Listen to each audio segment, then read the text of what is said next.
Business with a servant's heart. Welcome to the podcast. Inspiration, motivation takes.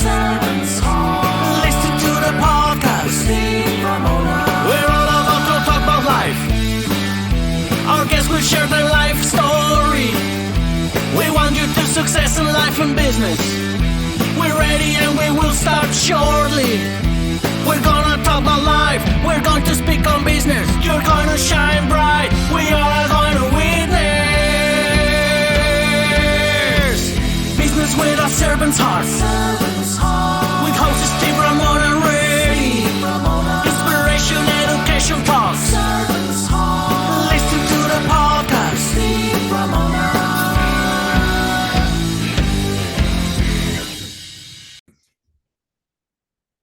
Welcome, everyone, to Doing Business with a Servant's Heart podcast. Doing business and life with a purpose, serving others, and yes, achieving success. I'm your host, Steve Ramona. We created this show for you because we want everyone to be motivated, inspired, and educated to make an impact in your world. I want you to think this guest is going to blow you guys' mind. He's unbelievable, ton of energy. But I want you to think about this while you're watching and listening to our show. How will you serve today? And what impact will you create today from that service? I want to thank my sponsor, pitchdb.com. Imagine being a guest on over 3 million podcasts, speaking at over 11,000 conferences, and much, much more. Build your thought leader platform with incredible opportunities to show who you are. And my guest, as I said, you're going to love this guy. He's got a ton of energy. I just met him before the show. He's got a sports background, which I love because I think sports, life, and business all go together. So let's introduce Richard to the show. I appreciate it, bro. I'm excited to be with you, Steve. Well, you had mentioned something that was very interesting to me about men and what's happening to men in the business world. Let's talk about that a little bit.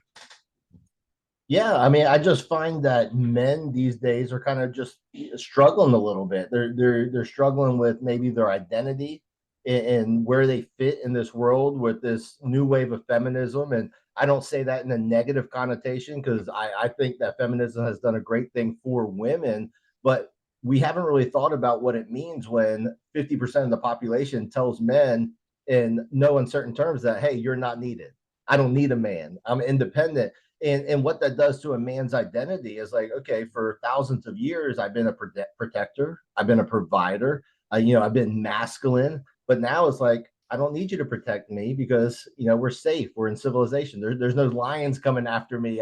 Nobody's coming to take me over the head like a caveman and take me away. So I am safe in civilization. And I don't need you to provide for me because I can work. And a lot of women now are outpacing men in their jobs and in their careers and making more money, which is a beautiful thing for them. But I think for men, they're just struggling to find that place in society of how can I become of value? Because when men look at women, a lot of their value just from evolution is their looks, their beauty. That's what the men are looking for, fertility and beauty and youth. So sometimes they don't really have to work for that. You're kind of born with it or not. Whereas men had to earn their value. They had to become a man. They had to become a warrior. They had to become a protector, a provider. And then civilization, which has changed, has kind of changed that. So I just see a lot of men struggling these days, and I have a heart for them because I know what it's like. I know what it's like to be a man. I know what it's like to struggle financially or to be knocked down and have to build back up. So yeah, I work with a lot of men just on rebuilding their identity, finding their place in the world, and becoming the best versions of themselves so they can provide value to the world, whether that's to their wife or the kids or society as a whole. And so you're talking about the needle switching over the other way a little bit. We can't do it today on the podcast, obviously, but what you're doing with your coaching is bring the needle back to where it's more in the mid, male, females, right down the middle, right? Yeah, I mean, and not even necessarily to take it back to the middle, but just for the man to find his role of like, hey, listen, my wife can be successful. My wife can be safe with it and not necessarily need me to go out there and beat someone up to protect her, but where is my value? My value is I can go make my own money, I can provide, but I can also emotionally support her. I can become the best version of myself so that when she looks at me, she can be proud of me. She can respect me. And I think that's what most men want. Most men want to be respected. Growing up, I just wanted my mom and dad to be proud of me. And then when I got married, I wanted my wife to be proud of me. I wanted my kids to be proud of me. I wanted them to respect me. And I think that's what most men want. And we're in the world where, a lot of guys, I mean, just they're not living up to their full potential. I see it every single day. I'm like, man, people are not living up to their full potential. And a lot of these guys don't even respect themselves, but how can they respect their wife or kids to respect them if they don't even respect themselves? So it's really just not even necessarily moving the needle back to middle. It's just helping these guys just become the best version of themselves. I love to be corrected as a host because I'm not perfect. And I love how you said that. It's just the struggle is the key word here. We don't want men struggling. Right. And we don't want females struggling either. With men or women, we don't struggle. And that's where you feel comfortable. And let me jump in the book. And as I told you, The Self-Disciplined Man, that's your book. Talk about that because such an interesting title for a book. Yeah. Well, last year I turned 40. So it was a really reflective year for me. And so I kind of looked at my life and I was like, in some aspects of my life, I'm further along than I would have thought. And I was very proud of myself. I was like, man, if you would have told me at 25 that I'd have a 2022 Corvette and a Range Rover and a 3,000 square foot house and 3 beautiful kids, I would have been like, hey, sign me up for that. Multiple 6-figure income.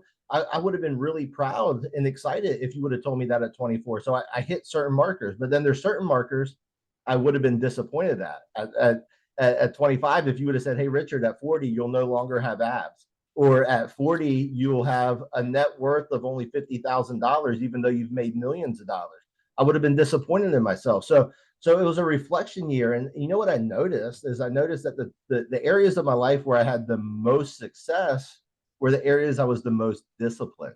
And the areas in my life I had the least amount of success, I was the least disciplined. So this book called The Self-Disciplined Man was really just me writing out my thoughts and be like, man, if I really want to look back at 50, 10 years later and be proud of where I'm at, I got to become a self-disciplined man. So that's where the name came from, is not me telling other men that they need to be disciplined. It was me telling myself, hey, you need to become a disciplined man if you want to be where you want to be at 50, at 60, or whatever. So it was kind of like just me talking to myself. And then over time, it just turned into a book. So I had no thoughts of writing a book until I was probably over halfway through it and said, hey, this could be something that benefits other guys. And you made a good point there about reflecting in your 40s. And we kind of do that at Milestone's age. But really, how is it important for a guy listening, struggling, how important is it for him to reflect on his life? Well, man, I tell you what, I noticed that most people don't, which is really sad. Most people don't take a step back and really self-evaluate why they are where they are. See, we are where we are because of the choices we make up to a certain point. The body we have is because of the choices to eat the food we want to eat and work out or not work out. The money we have determines the job we chose, or the savings that we choose, or the spending habits that we choose. The relationships we have are determined by, are we willing to fight for the relationship, or are we just fighting to be right? And that determines the outcome of why we are where we're at. And if more people would just take a step back and say, okay, why do I believe what I believe? Why am I doing what I'm doing? Should I change? Man, I tell you what, people would actually, in my opinion, probably correct course. The problem is most people never do that. We get so busy with life and so distracted by life that you just wake up one day and you're like, this isn't my body. This isn't my bank account. This isn't my relationship. How did I get here? But most people don't stop and reflect. So if anybody's watching this, I would definitely say, once you stop watching this, sit down and just reflect on why are you where you're at? What are the things that cause you to be here, whether good or bad? Maybe some people in a great financial situation, maybe they have a great body, so maybe they make good choices. But for most people, let's face it, they're not where they want to be. And if they just sit back and take a step back and evaluate their life and be honest with themselves, then they can take ownership of it and make changes. Don't live in the past, learn from the past. Absolutely. So interesting you said, and your book's Discipline. I know where that came. Well, I'm not going to speak for you, but I know that came from sports, right? Because that's where I learned discipline. Talk about sports and discipline. For sure. It came from my father and sports. So my father was my father, not a military guy, but just very structured, very disciplined. And like, when he said he was going to do something, he was going to do it. You could count on him. And very similar to my mom. So both my parents were really the same way. But then that parlayed into sports. And with sports, if you want to make it to any high level, I mean, anything above your normal level, you got to put in the work and you got to be disciplined. And discipline just means doing what you don't necessarily want to do in the moment, but knowing you need to do it if you want the long-term benefit. And so with sports, if you wanted to get to that next level, even though you might not feel like practicing, you better practice. Tom Brady comes to mind when you say that. He was talking about Mr. Discipline, and people are like, oh my God, he doesn't eat pizza, it does all this. Right. But again, his goal, just like you're saying, my goal, I'm not happy where I'm at. If I got to get the goal, I got to be disciplined to do all the crazy things that people are, which I don't think are crazy. You probably don't. I don't want to speak for you, but yeah, that's what I think of right away is discipline. So somebody's listening and they're a man, they're struggling. What's one or two tips you'd give them right now? Well, the first thing that I would have them do is just kind of figure out, where they're at. Like, like take a self-evaluation, rate yourself on a scale of 1 to 10, 0 or 1 just being like not even close to where you want to be, and 10 being like where you want to be or your ideal self. And do that when it comes to your fitness, like rate your overall fitness, your cardiovascular fitness, the body you have on a 1 just being someone super obese and not healthy, and a 10 being someone who has a six-pack and they're proud to take off their shirt and whatnot. And then do the same for your relationship with your spouse, your relationship with your kids. And then do the same with your finances. Do the same with your mental health. Do the same with your spiritual health. And then once you do that, your starting point. That's the thing. Most people try to fix something, but they don't even know where their starting point is. So take an evaluation of your starting point. And then the second thing I would say is, if you know what to do, make the changes. If you don't know what to do, hire a coach, hire a mentor, or be around people, because I'll tell you what, if you don't have someone that's where you want to be, it's going to be very hard for you to get there. So I have coaches in every aspect of my life, and I paid these, and I think it's because I was a sport, an athlete, and I've always had coaches. So to me, it's always made sense to have coaches. When I got into business, when I got into the mortgage business, I hired a mortgage coach. And that's why I've always made 6 figures plus in mortgages while other people still struggle. Because from day one, I said, hey, I'm going to get a mortgage coach. That's what you do if you want to be successful. You get a coach. And so like I've always, saw that as a necessity, whereas a lot of people, especially if they haven't grown up in sports, they don't really know the benefit of having a coach. But if you're a guy that's struggling in any of those areas, whether it be spiritually, physically, financially, relationally, whatever the case, I would say get a coach in that area, and they're going to help you make the progress much faster and much simpler than doing it on your own. Yeah, this is not a DIY. Go to Google, YouTube, and go, hey, how do I get out of my struggle? How do I do finances? Yeah, and I love that, because that's what a lot of people do, because it's the easier way out. Yep. Sports teaches us there's no easy way out with this stuff. Talk about how your struggles, but go ahead, finish up. Well, I was just going to say the subtitle to my book is called The Life Hack Few Are Using, and it's kind of play on words, because there's no such thing as a hack. Everybody's looking for that shortcut. They're looking for that quick fix, but discipline, the hard thing, the work, if you do that, that is the hack. If you just are willing to put in the work and do the hard thing, you're going to get the success. But so the life hack few are using, my subtitle is kind of a play on words. It was like, there is a hack if you're actually willing to do the hard thing, but there's definitely no shortcuts. And I like hack too, because hack seems like it's unusual, different. This hack, this secret thing. Discipline's not, anybody can do it, whether you're 8 years old or 85 years old. I mean, it's discipline but it's a skill. And what do you do with a skill? You have to practice, right? It's like a muscle. You got to work it, man. I tell you what, I see people who do certain things for a limited period of time, but they don't do it long enough to really build up that muscle. It's like someone who starts a diet and then quits and gains all their weight back that they lost or anything like that. And discipline's the same way. And that's why I typically tell people you need a coach to help you stay disciplined long enough to where it becomes a habit. And so like I've had coaches in my life that were for a set period of time. Maybe it was 6 months, maybe it was 12 months, maybe it was 24 months, whatever the case is. And then once I built that habit, I no longer necessarily needed them maybe for that particular thing. And so for me, like when I'm helping men, I'm saying, listen, I don't want to have to be here with you to hold your hand for 10 years. What I want to do is help you build these habits that can help you change and transform your life to where you're doing this on your own. And you don't have to wake up and say, should I do this or should I not do this? You wake up and you know what you're going to do. It's not even the choice. You just get up and you do it. It's like getting up and brushing your teeth. You don't have to say, should I brush my teeth or should I not? You just know it's what you're supposed to do. The same with the gym, the same with the diet, the same with the finances, the same with the relationship. So that's my goal, is to help people to take what's hard to do, become disciplined with it, then to turn it into a habit. It's $1 million tip right there. The other thing that you said, man, what great tips. I love that you said about coaches. Coaches are not forever. Coaches are getting to a level and then you walk away and get another coach. That's important because I want people to hear that. Nothing wrong with coaching, work with somebody 3 years. It may take somebody 3 years, but there should be an end goal, right? Well, yeah, there should be leveling up. I mean, your high school football coach is not going to be your college football coach, and that college football coach is not going to be your NFL football coach. So if you're not outgrowing your coach, maybe you're not growing enough. There could be the rare instance where your coach is growing at the same rate as you, so you kind of just keep growing together. I mean, that absolutely could be the case.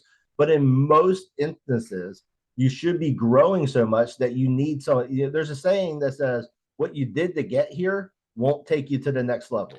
You got to do something different to get next level. And sometimes that's a different coach. Sometimes it's who will teach you different habits and different skill sets and different things. So yeah, I mean, I've had so many different coaches in my life, and the coach I just talked to yesterday, who I'm thinking about hiring even for myself, and I'm a coach, and I tell people, if your coach doesn't have a coach, you need a new coach, because what you want is, you want to pay someone who's getting more information than they're giving you. So they're paying more. So like, let's say someone pays me $1,000. Well, I'm paying 10,000 or 20,000 or 50,000. So they're actually getting a deal. They're only paying $1,000 for the information I'm paying $10,000 for.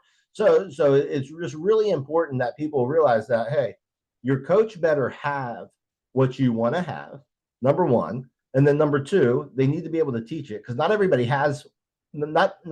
that has what you want knows how to coach, because coaching is a skill set. So a lot of times people say, hey, I see this guy with the abs, he can help me get abs. Or I see this guy who's a millionaire, he can help me become a millionaire. But there's a different skill set with coaching. And so not only do they need to have what you want, they need to be able to coach and teach you to have what you want. And it took me a while to realize that not everybody has what I want, knows how to teach me how to get it. And then the third thing is, people need to make sure that they have a reasonable expectation of that coach, because the coach needs to become accessible. And if your coach is not accessible to you, then you're not going to get out what you want. I've had to fire coaches before because they wouldn't even respond to me. It's like, hey, why am I going to pay you $500 a month and not even have access to you? But then on the flip side, the more successful your coach is and the more highly sought after they are, the more expensive they are. So there just comes where people got to realize that you got to have a reasonable expectation of a coach. You got to expect certain things, but you also got to realize that, hey, if someone's only charging you $100 a month, they're probably not the best coach out there, so to speak, if you're looking at a business coach or something like that. Yeah, I look at it as a 69 VW, beautiful classic car, the Beetle, I grew up. Or let's look at a bright red Lamborghini it drives up. Yeah, different values in your mindset, and that's a $100 coach to a $10,000 coach. I love that you said that. And do your research. I love that. Okay, let's get into some sports again, because sports has a scoreboard. It measures success. I just watched my team, San Francisco Giants, this morning play. They won 3-1. If it just said nothing, I would get no feedback. So talk about, how do you measure success? Oh, man. Well, it's success in general. That's a broad subject. So let's narrow it down to success financially. Okay. And that's why I love sales. I'm a big sales guy, because anybody can get into sales with no college degree, with no whatever, and they can make more than a doctor. I remember the first year I made $300 and something thousand in sales, and I think I paid $107,000 in taxes that year. It blew. I used to want to make six figures, and then I paid six figures in taxes, and it just blew my mind. But I had a friend who went to medical school, and he was a family practitioner, and he only made $180,000. He went through 7 years of schooling to become a doctor, and I made more money than him in an industry I had just gotten into a couple of years before with no experience. So like from a scoreboard, like you were talking about in financial success, what I like about it is that there are winners and losers.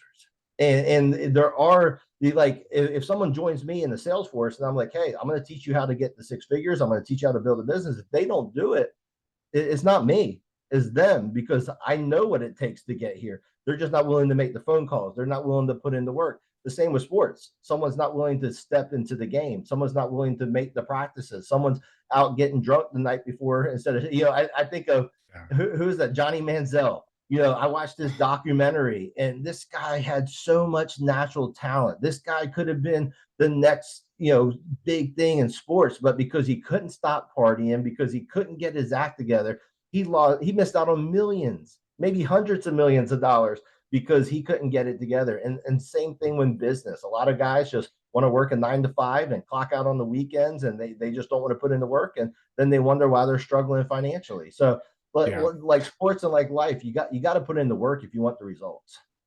And I like the scoreboard in life that you teach and coach is customizable. To me, is different than the Tony Smith, than the John Johnson. We all have different scoreboards. You help me figure out what my scoreboard is. $250,000 a year, you get me there, you win, I win, right? Am I thinking correctly here? No, that's so true, because a lot of people who maybe listen to this don't know my story, but I actually went through a divorce in 2016 and 2015, late 2015. The company I was working for, where I was making multiple six figures from, shut down overnight. And at the same time, I was going through a rough time with my ex-wife, who was struggling with prescription pills and alcohol from having a C-section and having a hysterectomy. So, she was a great mom, but got addicted to some stuff. And we were just going, imagine going through a job loss, like income going to zero from a multi six-figure income, and going through a separation, which then led to a custody battle. We had 3 kids, and I'm having to start in a brand new career in the mortgage business, starting from scratch. And then I get sole custody of my 3 kids. How do I do drop-offs and pickups and daycare and all this stuff starting in a new sales career? Well, you learn to become efficient, and you learn to kind of set your standards. So for me, it wasn't about becoming a millionaire. It was, hey, how can I get the 6 figures, but yet do it working 20, 25 hours a week? And then I did it in my first year. So you learn to become efficient. So when I'm talking to people, I'm not saying, hey, you need to make $1 million a year, you're not successful. I say, what's your ideal life? Is your ideal life $250,000 a year? Is it 150,000? Is it 700,000? What is your ideal income? And most of them don't even know. So it's a fun project to do with them, because it's really just helping them figure out that, hey, listen, what is it? Tell me your ideal life. You think you need 700,000 a year, but honestly, you only need $250,000 a year to have the life you just told me you wanted, and you're going to have less stress. And you're going to have more time with your family. Because a lot of guys who talk to me, their main question is work-life balance, and so we kind of go over that a lot. And I just say, listen, you can have whatever life you want, but there's going to be certain sacrifices to get to certain numbers in certain areas. So I really dived in, and I say, hey, let's figure out what life you want, and let's help create that life for you, because it's different for there's a lot of multimillionaires out there who are not happy. Yeah, and that brings back to Tom Brady. His goal was Super Bowls, and he gave up and sacrificed. Well, Johnny Manziel is the complete opposite, where he didn't sacrifice. And it is what it is. I'm gonna watch that. Thanks for reminding me about that documentary, because we can learn from so many people's struggles. So how can people find your book? So it's on Amazon. So they can go on Amazon and type in either my name, Richard Bischoff, or The Self-Disciplined Man. And that book just talks about becoming self-disciplined in each aspect of your life. We've all heard the phrase, how you do one thing is how you do everything. But for some reason, there's a disconnect. Because I see a lot of people who are successful financially, but they're sacrificing their body and their relationships with their families, they're workaholics. But then I see other people who, they don't make any money, but they say, hey, I'm a good dad, I'm home all the time, but they're struggling financially. So then therefore their relationship struggles, because financials are the number one cause for divorce, and maybe they're letting their body go, and they're not proud of who they are physically. So what I did is I wrote the book on just saying, hey, let's become disciplined in every aspect of your life. Let's become the best version of yourself for you, but also for your family, for your kids, for your community, for society as a whole. Because when you are the best version of yourself, you give the best version of yourself to the world. So that's what the book, The Self-Disciplined Man, is. And then I just released a new book called and it's a shorter book. I call it the micro book because it's only about 69 pages. And it's called From Dad Bod to Six Pack. And it's just a simple 12-week guide helping men get their bodies back. Because honestly, if you can stay disciplined enough for 12 weeks, eat right, work out, get your body back, get the confidence back, all of a sudden your wife looks at you a little different, your kids look at you a little different, you have a little pep in your step because you're proud of yourself, because you put in the work, you stay committed, and then all of a sudden you start putting that into the other aspects of your life. You start becoming disciplined in other areas of life. So we kind of start with the body and then kind of go from there. That's so fantastic. I ran health clubs. Me and my family owned health clubs for 20 years. You nailed it, because you lose the weight and do what you do, your business life changes. You walk in more confident. You don't have fear. Instead of yelling at your employees, you're like, hey, have a good day. What changed? Well, he's got no more dad bod. He's got that 2-pack is what I call it, to the 3-pack. So I appreciate you. I'm actually going to get the book. So audience, I'm buying the book because I've been in health and fitness and I'm always liking finding health hacks. Not that this is a hack, but it's 69 pages of gold for anybody. Absolutely. And I would have think it'll work from women too, or is it really geared to men? I mean, and I've had women read the book, The Self-Disciplined Man, and they were like, wow, this was so good. It could have been for me. And I was like, well, the same principles apply to everybody. I just speak to men because, one, you got to find a niche and kind of focus in on that niche when you're really trying to get an audience. But then besides that, is like, I'm not a woman. I don't understand all the intricacies of being a woman. So I don't want to go out there and tell them how to live or what to do. But as a man, I do understand the struggles. Listen, I understand feeling like a failure. In the matter of 18 months, I went through a job loss of a 6-figure income because they shut down overnight. I went through a divorce. I went through a bankruptcy. And I went through fighting for sole custody of my kids and living with my parents at 32 years old. Going from a $500,000 house and a multiple 6-figure income to living with my parents for 6 months as I was getting my feet back. I understand a humbling year. I understand what failure, to a certain extent, we tell ourselves it's failure, but that identity of like, hey, like, can I do this again? Can I rebuild? And Eric Thomas, he has a quote that I think it's his quote, but he says, a setback is a setup for a comeback. And I kept telling myself that all the time. I was like, man, what a setback. Like, I've really been through the ringer. So if there's a guy watching this that's going through a divorce, I feel you. I've been there. If there's a guy watching this that has lost everything financially and going through a bankruptcy, I feel you. I've been there. If there's a guy that's been out there trying to fight for custody of his kids, I've been there. If there's a guy out there who feels like he's just starting from his life from scratch, I've been there. But it's only temporary. And it's up to you to take ownership of where you're at and put in the work, become a self-disciplined man, and change your life. And I tell you what, it happens quicker than you think. When you look back, it happens much faster than it feels like in the moment. Yeah. Are you successful right now? Yeah. So I look at successful as a piece like that. Like, if I have peace, I feel like financially, am I successful? To most people, yeah. I'm not a multimillionaire, but I make multiple 6-figure income. I have the life I want. I feel pretty good. I have financial peace. So I feel successful. Do I want to make more money? Yes. Do I want to help more people? Yes. Physically, I finally got my abs back at 40 years old. So am I successful physically? Yeah, because I feel healthy. I feel good. Relationally, yeah, I have sole custody of my 3 kids. I'm newly engaged to my fiance. So I feel successful in a relationship, whereas in the past, I felt like a failure when I was going through my divorce. So do I feel successful? Absolutely. But that's not saying that I'm not still chasing, because Jim Rohn has a great quote, content, but not complacent. And I am super content. If this is the best my life ever gets, I'm super happy and I'm content. But God has given me a purpose and he's given me ability, and I'm not complacent, and I'm going to continue to grow as long as I can.